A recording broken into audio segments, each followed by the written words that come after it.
இது ஃபர்ஸ்ட் மலேசியாவின் செய்திகள் உங்களுக்காக.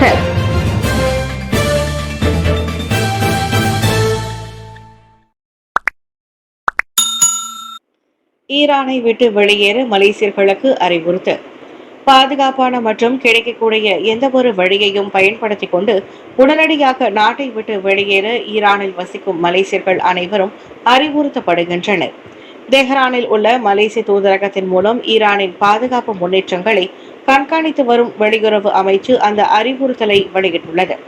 ஈரானின் தற்போதைய நிலைமை நிச்சயமற்றதாகவும் எந்தவொரு முன்னெச்சரிக்கை நடவடிக்கைகளும் இன்றி மோசமடைய வாய்ப்புள்ளதாக நேற்று விஸ்மா புத்ரா வெளியிட்டுள்ள ஒரு அறிக்கையில் குறிப்பிட்டிருந்தது. மலேசியர்களின் பாதுகாப்பிற்கும் நலனிற்கும் அமைச்சு முன்னுரிமை அளிப்பதாக அந்த அறிக்கையில் குறிப்பிடப்பட்டிருந்தது. ஐவருக்கு மரணம் விளைவித்த 11 வயது ஆணுக்கு மறுவாழ்வு பள்ளியில் பயில உத்தரவு. கடந்த ஜனவரி மாதம் சரவாக் கூச்சிங்கில் ஐவருக்கு மரணம் விளைவிக்கும் அளவிற்கு மிகவும் ஆபத்தான வகையில் வாகனத்தை செலுத்திய 11 வயது ஆண் ஒருவர் ஹென்றி கர்னி மறுவாழ்வு பள்ளியில் 6 ஆண்டுகளுக்கு பயில வேண்டும் என்று கூச்சிங் மேஜிஸ்ட்ரேட் நீதிமன்றம் நேற்று உத்தரவிட்டது. 15 வயதுடைய அந்த இளைஞன் தனது 21வது வயது வரை அத்தண்டனையை அனுபவிக்க வேண்டும் என்று மேஜிஸ்ட்ரேட் லிங் ஹுய் சுவாங் உத்தரவு பிறப்பித்தார். அது மட்டுமின்றி மிகவும் ஆபத்தான நிலையில் வாகனத்தை செலுத்திய குற்றத்திற்காக 1500 அபராதம் அல்லது 2 மாதங்கள் சிறை தண்டனையும் விதிக்கப்பட்டது. இந்த வழக்கு 1987ஆம் ஆண்டு சாலை போக்குவரத்து சட்டம் செக்ஷன் 41(1) கீழ் விசாரிக்கப்பட்டது.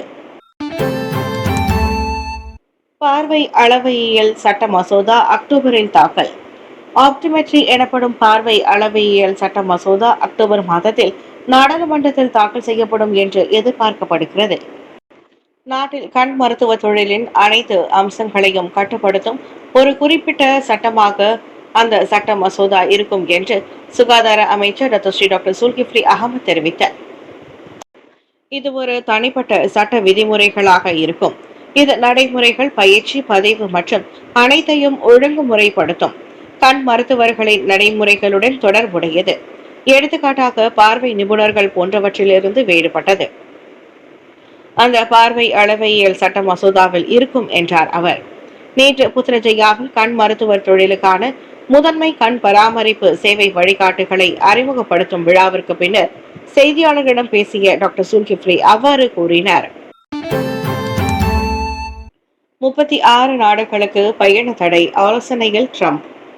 இம்மாத தொடக்கத்தில் அமெரிக்க வெளியுறவுத்துறை ஆப்கானிஸ்தான், ஹைட்டி மற்றும் ஈரான் உள்ளிட்ட 12 நாடுகளை சேர்ந்த குடிமக்கள் அமெரிக்கா வருவதற்கு பயண தடை அறிவித்ததை தொடர்ந்து மேலும் 36 நாடுகளுக்கு தடை விதிப்பது குறித்து அமெரிக்க அதிபர் டொனால்ட் ட்ரம்ப் திட்டமிடுவதாக தகவல்கள் வெளியாகின. பயண தடை விதிக்கப்பட்டவிருக்கும் நாடுகளில் ஆப்பிரிக்காவின் அதிக மக்கள் தொகை கொண்ட நாடுகளான நைஜீரியா, எத்தியோப்பியா, எகிப்து, காங்கோ ஜனநாயக குடியரசு மற்றும் Tanzania, Cambodia, Kyrgyzstan, Saint Lucia, தெற்கு சூடான், சிரியா மற்றும் வனுவாட்டு ஆகியவை அடங்கும் என்பது குறிப்பிடத்தக்கது. அமெரிக்க குடிமக்களின் பாதுகாப்பை உறுதி செய்வதற்கும் வெளிநாட்டினர் தங்களது சட்டங்களுக்கு இணங்குவதை உறுதி செய்வதற்கும் அமெரிக்கா தங்களது கொள்கைகளை தொடர்ந்து மறு மதிப்பீடு செய்யும் என்று அறிவித்துள்ளது. இஸ்ரேல் ஈரான் மோதல் மலேசியர்கள் இன்னும் அழைத்து வரப்படவில்லை. இஸ்ரேல் மற்றும் ஈரானுக்கு இடையிலான மோதலை தொடர்ந்து அங்குள்ள மலேசியர்களை மீண்டும் அழைத்து வருவதற்கான முடிவை எடுப்பதற்கு முன்னதாக ஈரானின் நிலைமையை அரசாங்கம் கண்காணித்து வருகிறது. அங்குள்ள மலேசியர்களை அரசாங்கம் இன்னும் அழைத்து வரவில்லை என்று பிரதமர் டாக்டர் ஸ்ரீ அன்வார் இப்ராஹிம் தெரிவித்தார். மலேசியர்கள் மீண்டும் நாட்டிற்கு அழைத்து வரப்பட்டார்களா என்பது குறித்து கேள்வி எழுப்பிய போது டாக்டர் ஸ்ரீ அன்வார் சுருக்கமாக பதிலை வழங்கினார். இன்னும் இல்லை என்றார் அவர். நேற்று கோலாலம்பூரில் நடைபெற்ற 2025ஆம் ஆண்டிற்கான சசனா கருத்தரங்கில் முதன்மை உரையை வழங்கிய பின்னர் பிரதமர் செய்தியாளர்களிடம் பேசினார். மக்களின் மனங்களில் மலர்ந்த தலைவர் டாக்டர் ஸ்ரீ ஜி பழனிவேலுவின் இறுதி சடங்கு ஜூன் 19 வியாழக்கிழமை நடைபெறும். மாய்காவின் முன்னாள் தலைவர் டாக்டர் ஸ்ரீ ஜி பழனிவேலு அவர்களின் இறுதி சடங்கு 19/6/2025 வியாழக்கிழமை நடைபெறும். நம்பர் 3 ஜாலான் பாங்கோங் 59100 பங்சார் குவாலாலம்பூர் என்ற முகவரியில் உள்ள அவரது இல்லத்தில் 18/6/2025 புதன்கிழமை காலை 9 மணி முதல் இரவு 9 மணி வரை மறைந்த பழனிவேலு நல்லுடருக்கு பொதுமக்கள் அஞ்சலி செலுத்தலாம். வியாழக்கிழமை பிற்பகல் 1:30 மணி தொடங்கி 2:45 மணி வரை நடைபெறும் இறுதி சடங்கிற்கு பின் அவரது நல்லுடல் செந்தூல் இந்து மயானத்திற்கு கொண்டு செல்லப்பட்டு மாலை மணி 3:30 அளவில் தகனம் செய்யப்படும். மேல் விவரங்களுக்கு லோகா 01922619008 01461822324. பொதுமக்கள் டத்தோஸ்ரீ ஜி பழனிவேலுக்கு இறுதி மரியாதை செலுத்தலாம். மறைந்த முன்னாள் இயற்கை வளம் மற்றும் சுற்றுச்சூழல் அமைச்சர் டத்தோஸ்ரீ ஜி பழனிவேலுவுக்கு இன்று ஜாலான் பூங்குங் பங்சாரில் உள்ள அவரது இல்லத்தில் இறுதி மரியாதை செலுத்தப்படும். முன்னாள் மாய்கா தலைவரான அவருக்கு இறுதி அஞ்சலி செலுத்த விரும்பும் நண்பர்கள், அறிமுக மாணவர்கள் மற்றும் பொதுமக்கள் இன்று காலை 9 மணி முதல் இரவு 9 மணி வரையில் தங்கள் இல்லத்திற்கு வருகை தரலாம் என்று அவரின் துணைவியார் டத்தின் ஸ்ரீ பி கனகம் தெரிவித்தார். ஒரு வாரத்திற்கு முன்னர் கிருமி தொற்று காரணமாக கோலாலம்பூர் மருத்துவமனையில் அனுமதிக்கப்பட்டு சிகிச்சை பெற்று வந்ததாகவும் நேற்று காலை மணி 8:40 அளவில் இயற்கை எய்தியதாகவும் குறிப்பிட்டார். அவரின் இறுதி சடங்கு வியாழக்கிழமை நடைபெற்று செந்தூல் இந்து மயானத்தில் தகனம் செய்யப்படும். பொழுதுபோக்கு மையத்தில் மியான்மர் பெண்கள் காவல்துறையினர் சோதனை. திங்கட்கிழமை இரவு தேசா ஸ்ரீஹார் மதாம்சாமில் பெண் வாடிக்கையாளர்கள் சேவையை வழங்கும் GRO பொழுதுபோக்கு மையம் ஒன்றில் காவல்துறையினர் திடீர் பரிசோதனையை மேற்கொண்டுள்ளனர். அந்த அதிரடி சோதனை நடவடிக்கையில் மாதத்திற்கு 3000 ரிங்கிட் வரை வருமானம் ஈட்டும் GROக்கள் எனப்படும் 5 பெண்கள் உட்பட 22 முதல் 35 வயதுடைய 10 மியான்மர் நாட்டவர்கள் கைது செய்யப்பட்டுள்ளனர் என்று கோலாலம்பூர் காவல்துறை தலைவர் டத்தோ ருஸ்டி முகமது இசா தெரிவித்துள்ளார். நோட்டு புத்தகங்கள், ஆடியோ உபகரணங்கள் மற்றும் மதுபானங்கள் உள்ளிட்ட பல்வேறு பொருட்களை போலீசார் பறிமுதல் செய்துள்ளனர் என்பது குறிப்பிடத்தக்கது. இந்த பொழுதுபோக்கு மையம் உரிமம் இல்லாமல் இயங்குவதும் வெளிநாட்டு தொழிலாளர்களை தகாத வேலைக்கு அமர்த்தியதும் கண்டறியப்பட்டுள்ளதாக டத்தோ ருஸ்டி கூறியுள்ளார். கைது செய்யப்பட்ட அனைவரும் குடிவரவு சட்டத்தின் கீழ் விசாரிக்கப்பட்டு வருகின்றனர் என்று அறியப்படுகின்றது.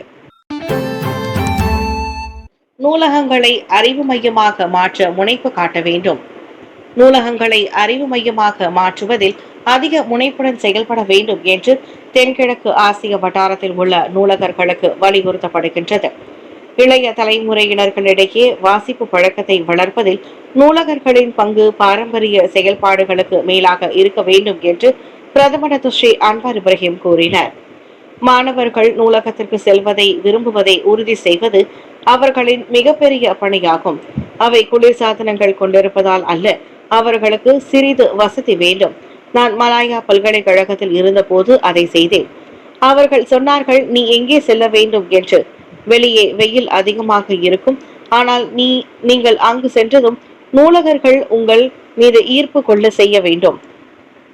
புத்தகங்களை அறிமுகப்படுத்தி அவர்களை படிக்க ஊக்குவிக்க வேண்டும். நூலகத்தில் கலந்துரையாடல் நடத்துவதற்கு மட்டுமல்ல என்றார் அவர். நேற்று கோலாலம்பூரில் 19வது தென்கிழக்கு ஆசிய நூலகர்கள் மாநாடு மற்றும் காங்கிரஸ் கூட்டத்தை அதிகாரப்பூர்வமாக திறந்து வைத்து உரையாற்றும் போது டத்தோஸ்ரீ அன்வார் அவ்வாறு கூறினார். சீனாவின் பிரதான நிலப்பகுதிக்கு ஸ்மார்ட் பைக்கர்ஸ் புறப்பட்டனர். ஸ்மார்ட் பைக்கர்ஸ் நேற்று சீனாவின் பிரதான நிலப்பகுதிக்கு மோட்டார் சைக்கிளில் தங்களது துணிச்சலான பயணத்தை தொடங்கினர். ஸ்மார்ட் பைக்கர்ஸ் குழுவை சேர்ந்த 13 பேர் நேற்று காலை பத்துமலை திருத்தலத்தில் திருமுருகன் கோவிலில் இருந்து பயணத்தை தொடங்கினர். MIPP எனப்படும் மலேசிய இந்தியர் மக்கள் கட்சியின் தலைவர் SP புனிதன் கொடியசைத்து இந்த பயணத்தை தொடக்கி வைத்தார். MIPP-யின் தகவல் பிரிவின் தலைவர் டத்தோ சதீஷ், சொட்டபாக்ஸின் தலைவர் நிறுவனர் டத்தோ ஆனந்த், லெஜெண்டரி ரைடர்ஸ் தலைவர் மகேந்திரமணி ஆகியோரும் இந்த நிகழ்ச்சியில் கலந்து கொண்டனர். மலேசியா, தாய்லாந்து, லாவோஸ் முதல் சீனா வரை 17 நாட்களில் 8000 கிலோமீட்டருக்கும் அதிகமான தூரத்தை இந்த பயணம் உள்ளடக்கும். இந்த சாகசத்தை கிளப்பின் தலைவர் டத்தோ பாலமுருகன் வழிநடத்துகிறார். இந்த பயணத்தின் தொடக்க விழாவில் மலேசியாவில் செயல்படும் பெரிய எந்திர ஆற்றலை கொண்ட மோட்டார் சைக்கிள் குழுவினர்களும் கலந்து கொண்டு ஸ்மார்ட் பைக்கர்ஸ் குழுவினரை உற்சாகமாக வழி அனுப்பி வைத்தனர்.